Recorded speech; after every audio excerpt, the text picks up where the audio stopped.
Hi, I'm Eric Litchford. I manage the architectural preservation at Patrick Henry Scotchtown. We're starting on a large preservation campaign, the first part of which is actually going to be working on the chimney stacks you see behind me. These stacks actually have a pretty interesting history. When Scotchtown was first constructed in the early 18th century, it had two central chimney stacks very similar to what you see today. Sometime in the early 19th century, those stacks were taken down and four new chimney stacks were built. When they did that, they actually reused the bricks from the original chimney stacks.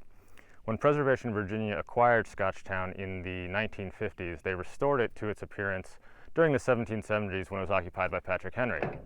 Part of that restoration was actually taking down those four 19th century chimney stacks and then rebuilding the two central chimney stacks on their original foundations and in their original configuration. When they did that, they actually retained the bricks from the four 19th century stacks and used those to rebuild the chimney stacks we have today. So essentially what we have is the third generation of chimney stacks at Scotchtown, all the while preserving the original 18th century bricks.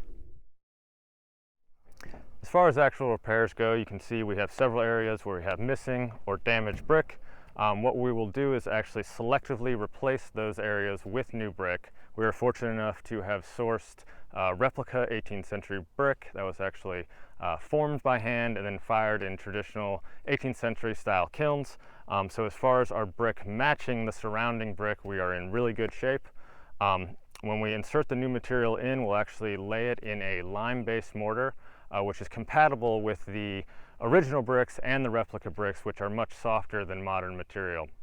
Lastly, we're going to put a chimney cap on top of this. A lot of the damage is actually on the inside of the chimney stack that you can't see right now, but it'll prevent moisture from entering the stacks and causing damage in the future.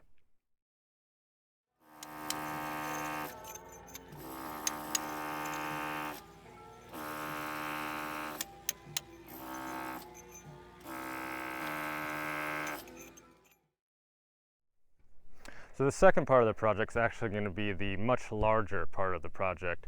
We're actually going to be replacing the entire roof here at Scotchtown.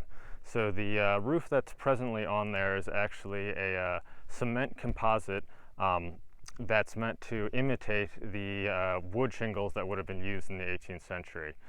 This roof was put on in the late 1950s when Preservation Virginia initially restored Scotchtown. So at around 60 years of age, it is definitely nearing the end of its useful life.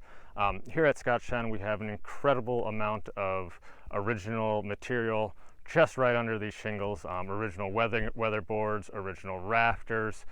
So you can imagine how crucial it is to have a good watertight roof for the overall preservation of the building. The new roof we're going to put on is actually going to be made of a similar material. We're going to go again with a cement shingle that's meant to replicate 18th century wood shingles, but give us a little bit more durability and lasting protection. There will be one big change, however.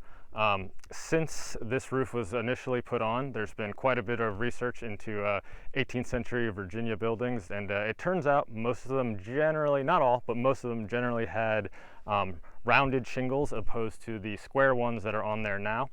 And we did some digging around in the attic, and then under a floorboard we were actually able to locate an original shingle, and sure enough it did have that rounded edge. So the new roof we put on will reflect that, and will be just a little bit closer to the building's original appearance during the occupation of Patrick Henry.